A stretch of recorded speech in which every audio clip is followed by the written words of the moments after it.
কি বলুন তো, দেখে যেন মনে হচ্ছে লাড্ডু, কিন্তু তা নয়। এগুলো হচ্ছে কি, আমি এঁচোড়কে সেদ্ধ করেছি, করে জলটাকে ফেলে দিয়ে একটা আলু সেদ্ধ দিয়ে এঁচোড়টাকে খুব ভালো করে চটকে তাতে নুন, গুঁড়ো লঙ্কা, সামান্য মিষ্টি সমস্ত দিয়েছি, দিয়ে গোল গোল করে পাকিয়ে ফ্রিজে আমি প্রায় 4-5 ঘন্টা রেখে দিয়েছি। তারপর এখন বার করলাম, করে আর এখানে গুলেছি, বেসন দিয়েছি, নুন দিয়েছি, দিয়ে আর এখানে তোমার তেল দিয়েছি, সাদা তেলেই করছি। কিভাবে করছি দেখো, এইগুলো এই যে বেসনে ডুবিয়ে দিলাম, আমি এগুলোকে হালকা করে একটু ভাজবো।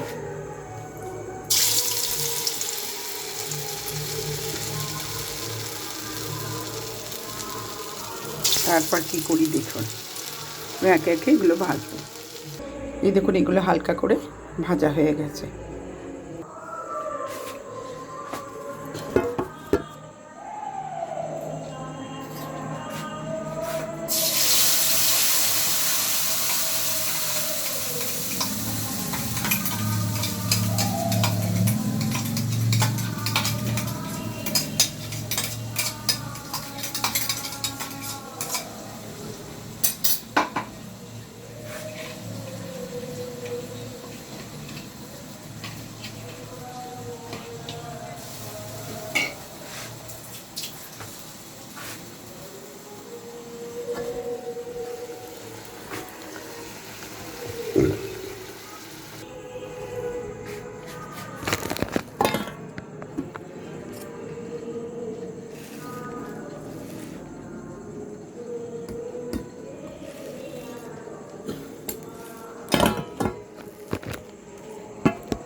একটু চিনি দিয়েছি, একটু হলুদ, একটু গুঁড়ো লঙ্কা, একটু জিরে গুঁড়ো, আর কিছু দিই।